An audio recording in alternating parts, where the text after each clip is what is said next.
Salut la pragmatime. Alors vous vous rappelez, j'ai fait une vidéo récemment où je répondais un petit peu aux trolls qui venaient dans les commentaires et je disais ouais mais mon entreprise est une merguez. Et en fait j'expliquais un petit peu comment c'était les finances, les revenus d'un agriculteur et ce qui plombait un petit peu ce revenu, etc., etc.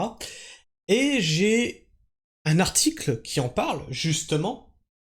C'est comment les agriculteurs, on parle bien d'agriculteurs et pas seulement de maraîchers, hein, les agriculteurs font pour limiter les frais de leur immobilier. Vous allez voir que je suis raccord avec mes collègues qui s'installent, qui reprennent des fermes ou quoi que ce soit, parce que du coup derrière tu as des crédits, tu as un faible revenu euh, ou les deux cumulés d'ailleurs. Pour limiter les frais, ces agriculteurs misent sur l'habitat léger pour s'installer non sans mal. Et ça, c'était un truc aussi, j'en avais fait une vidéo. Pourquoi les partis écologistes ne forcent pas ce truc-là, l'habitat léger? L'habitat léger permet de ne pas artificialiser les sols et permet à des agriculteurs de s'installer. Permet à des agriculteurs de reprendre des fermes sans avoir le surcoût d'un loyer ou d'un achat immobilier en prime. Parce que quand tu fais les deux, tu peux pas racheter, puis gérer, voilà, t'as forcément un truc qui va te plomber, et souvent, c'est l'emprunt immobilier. Et nous, ça, c'est, voilà, c'est le boulet qu'on se traîne de notre vie de salarié d'avant. Du coup, maintenant qu'on est dans l'agriculture, on a toujours ce loyer de 750 € qu'on doit à la banque, avec des revenus d'agriculteur. Devant les prix du foncier agricole et des fermes, certains agriculteurs font le choix de vivre directement sur leurs exploitations, dans des yourtes ou des petites maisons amovibles. C'est parfois le seul moyen pour eux de s'installer. Ça devient de plus en plus fréquent. J'ai eu quelqu'un dans les commentaires d'ailleurs, si tu te reconnais, qui me disait il s'installe actuellement et ils ont un van aménagé et ça leur enlève une belle épine du pied puisque du coup, comme c'est un van aménagé, c'est un véhicule, c'est pas forcément quelque chose qui reste fixe sur place, c'est intéressant. Yurt, tiny house ou caravane, contraints par le coût du foncier et des revenus limités, mais aussi par envie. De jeunes agriculteurs décident de vivre en habitat léger. Et ça, c'est un choix que, avec Sabrina, on a déjà fait. Hein, on a de vendre la maison et de vivre en caravane. C'est une possibilité. On avait parlé du cas d'Éric Souffleux. Éric Souffleux, ce maraîcher qui avait des problèmes pour avoir les autorisations pour construire sa maison et qui a vécu pendant 15 ans en mobil-home sur son exploitation. Alors c'est pas les meilleures conditions pour fonder une famille, pour avoir des enfants, etc., etc. C'est un petit peu une situation dégradée qui, aux yeux, parce qu'il en parlait dans son témoignage, aux yeux même de ses clients, il avait honte de son mode de vie, honte par rapport à un niveau de vie normal, quoi. Les gens vivent dans des maisons, toi tu vis en mobil-home, voilà. Nous, on a passé ça. Franchement, pensez ce que vous voulez. S'il faut qu'on vende la maison pour vivre en caravane, nous, ça nous va. Des jeunes agriculteurs décident de vivre en habitat léger sur leurs exploitations, un choix pas toujours bien accepté. Quand François Postel et Sandra Gauvin ont voulu acheter une ferme dans la Drôme, avec un budget de 100 000 €, 100 000 € pour une ferme, hein, je rappelle, hein, c'est pas cher, vraiment, y en a qui mettent plus cher pour une maison à rénover. Une bonne ferme, tu peux facilement mettre le double, voire le triple. Ils se sont rendus compte que celle à vendre valait 3 ou 4 fois plus, voilà, c'est ce que je vous disais, hein. Un minimum 2 fois, et en général c'est à 300 000 € que tu commences à avoir quelque chose. Ce qui faisait beaucoup grimper le prix, c'était les maisons. Et voilà, et du coup, si tu arrives à trouver une exploitation sans la maison, et du coup, tu dégrèves tout ça, hein, ça fait hop, 150 000 en moins, voire 200 000 en moins, ça dépend, parce que des fois, les agriculteurs, c'est quand même des grandes maisons qu'ils ont, des maisons qui sont là depuis des générations, qui ont été agrandies, etc., parce qu'avant, les maisons servaient les maisons en campagne, servaient à loger toute la famille. C'est-à-dire que tu avais des fois 3 générations dans la maison, ou des fois même 4 générations dans la maison. Donc on agrandissait au fur et à mesure, comme ça, au fur et à mesure des besoins. Puis on n'avait pas un enfant à l'époque, hein, on en avait 4, 5. Donc c'est les maisons qui font exploser les prix, explique à l'AFP l'agriculteur de 40 ans. Pour lancer leur élevage de chèvres et de poules pondeuses, putain, mais qu'est-ce que vous avez avec les chèvres? Ils ont choisi un terrain agricole sans habitation à Bouvières, un hameau de 150 habitants, et y ont installé une yourte. En Bretagne, Jérôme, 33 ans, qui a requis l'anonymat, a fait un choix similaire pour se lancer en élevage et en maraîchage. Oh, tiens, tiens, tiens. On retrouve exactement la même chose que pour nous, un maraîchage, élevage de poules et lapins. Donc le lapin c'est pour nous pour le moment, mais on est en test, voilà, parce qu'on a pas mal de maraîchers qui nous ont expliqué que, tac, passe sur le lapin, tu vas voir, il y a des trucs à faire. Donc là on est en test, tu sais, on lance pas un élevage comme ça en fait. On le met, on l'assoit, et si ça se trouve, c'est dans 3 ans qu'on vendra de la viande de lapin, peut-être dans 4 ans. Mais on fait toutes les étapes. D'abord, on commence par produire la première portée, voir comment ça se passe, etc., etc. Là, on en est là. Ensuite, et en même temps, on voit, tu vois, la logistique pour la nourriture, etc. Là, on est très mal organisé pour ça. Il va falloir revoir pas mal de choses, réorienter les clapiers. Là, on a vu qu'avec... Il n'y a pas fait très chaud cette année, malgré tout, les clapiers sont pas si bien orientés que ça, faudrait même les mettre sous un autre bâti, etc. Donc tu vois, tout ça, c'est une chose que tu vois au fur et à mesure. Donc tu avances comme ça. Et une fois que tu es prêt, comme les poules, les poules, là, ça y est, on va aller en prendre quasiment une centaine. Et allez, c'est parti, poule pondeuse. Et on est déjà sur de la vente d'œufs. Non issu du monde agricole, il considère la yourte comme une situation transitoire pour limiter les frais de logement et privilégier l'investissement dans l'outil agricole. C'est ce dont je vous ai parlé dans ma vidéo « Mon entreprise est une merguez ». Limiter le coût du logement. Quand près de la moitié des agriculteurs devraient partir à la retraite d'ici 2030, le foncier agricole est devenu inaccessible pour les jeunes. Et oui, parce que quand tu as des entreprises agricoles qui ont dû s'étendre sur des hectares et des hectares, et le truc qui est con, un petit peu, c'est, tu vois, nous on a un agriculteur qui est parti à la retraite. Il a, je crois que c'est 100 ou 200 hectares, enfin il a des centaines d'hectares. Et nous, on lui a dit quand il est parti à la retraite, c'est un agriculteur, hein, c'est un collègue qui nous a dit, il y a lui là-bas, il part à la retraite, va lui demander si tu peux pas avoir 1 hectare. Il nous l'a refusé. Et ensuite, c'est des collègues agriculteurs qui nous ont expliqué pourquoi. C'est qu'en fait, ils veulent vendre le lot entier. Ils partent à la retraite, ils vendent toute la ferme. Ils vont pas la morceler pour... sinon ça devient trop compliqué. Et donc quand tu as des grosses exploitations comme ça, bah tout de suite ça fait des gros coûts à avoir de base. Donc quand tu arrives, toi t'es tout jeune dans le métier, t'arrives, tu dois poser 300 000, 500 000, peut-être des fois 1 million sur la table, parce que 300 000 c'est juste la ferme, t'as pas les animaux, t'as pas tout ça, etc., etc., tu vois. Et ben ça fait flipper.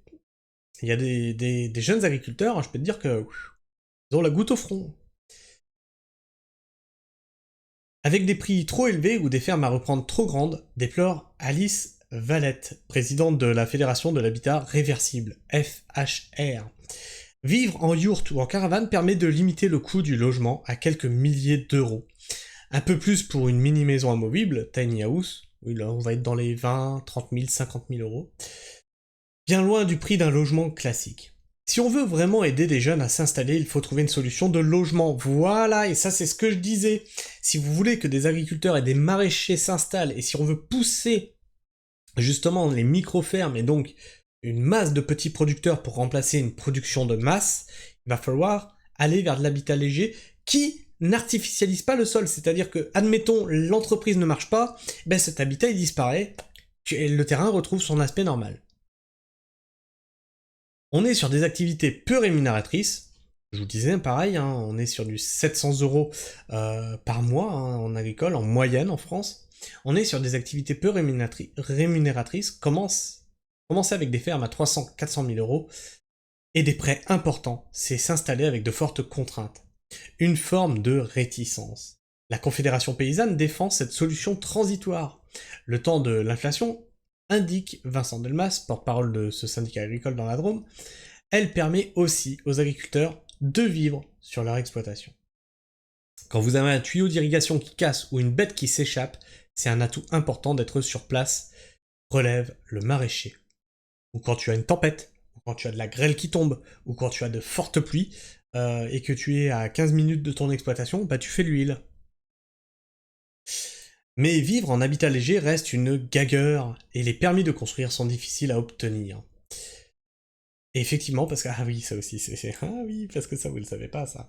Oui, oui, avoir un mobil-home sur ton exploitation, c'est un permis de construire qu'il faut, oui, oui.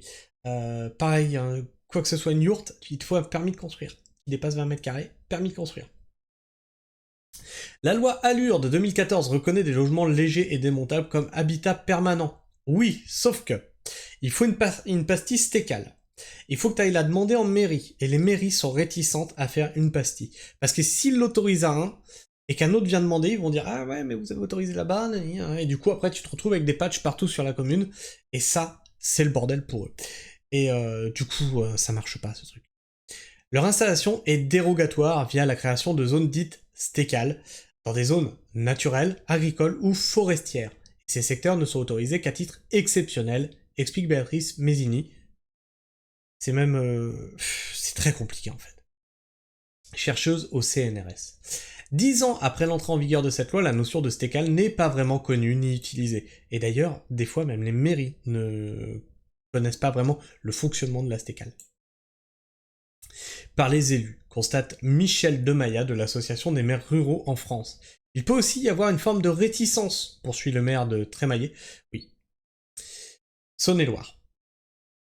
Ce sont tous les stéréotypes sur les cas sociaux qui vivraient de l'artisanat, abonde Béatrice Mezzini. Pourtant, ces habitats légers et mobiles correspondent parfaitement à tous ces préceptes d'urbanisme aujourd'hui.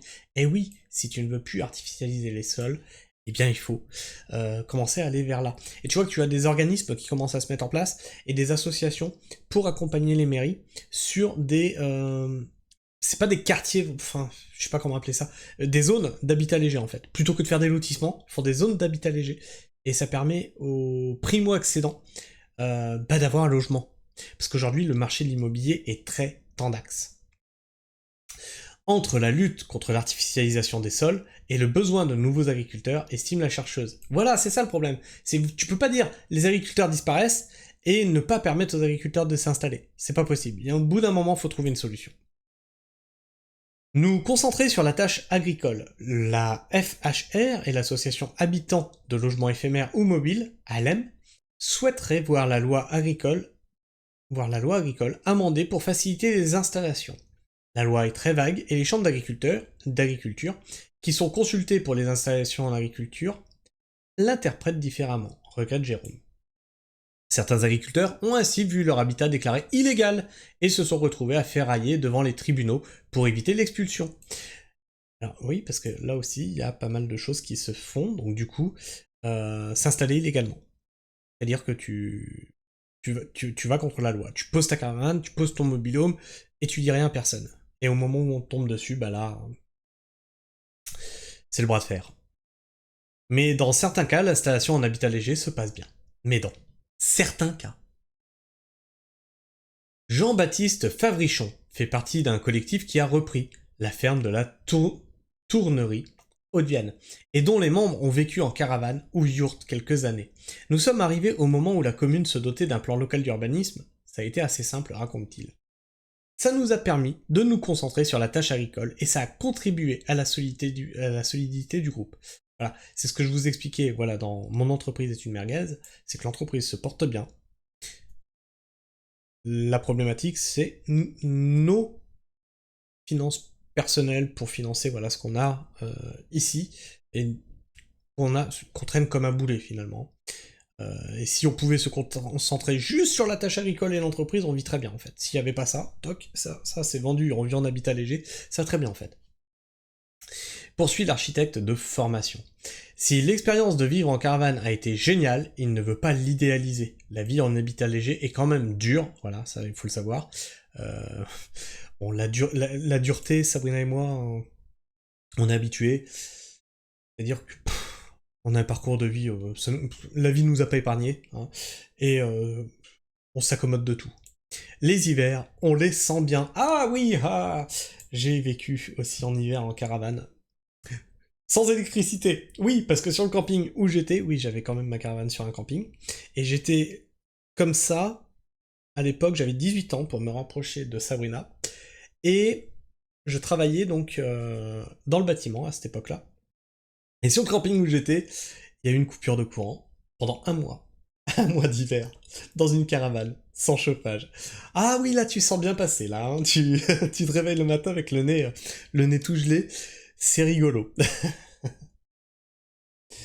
Enfin bref, la pragmatisme, je sais pas ce que vous pensez de tout ça. Est-ce que toi tu es pour ou contre que des agriculteurs s'installent en habitat léger? Est-ce que tu es pour ou contre qu'on démocratise les habitats légers, c'est-à-dire l'ensemble de sociétés civiles? Dis-moi tout ça dans les commentaires, débattez-en entre vous, hein, dans le respect mutuel bien entendu, sinon la modération fera son travail. Et puis de toute façon, je vous fais confiance, et les trolls, bah ça saute. Sinon, bah, vous connaissez la musique, tu t'abonnes, tu likes, tu cloches, tu partages. Partager, c'est très important, ma chaîne étant démonétisée. Je continue à faire des vidéos, tu vois, ça me rapporte rien, tout va bien. Mais je continue à vous sortir du contenu. La chaîne est démonétisée encore jusqu'au 1er octobre, et avec ça, normalement, un shadowban. Mais on m'a averti que ça y est, ça commence à popper dans les fils d'actualité de personnes qui ne sont pas abonnées. Donc c'est votre travail de partage, la pragmatisme, qui permet de chanter le shadowban de YouTube. Vous êtes formidable. Je fais la bise, la pragmatisme, prenez soin du sol, et restez pragmatique. Ciao.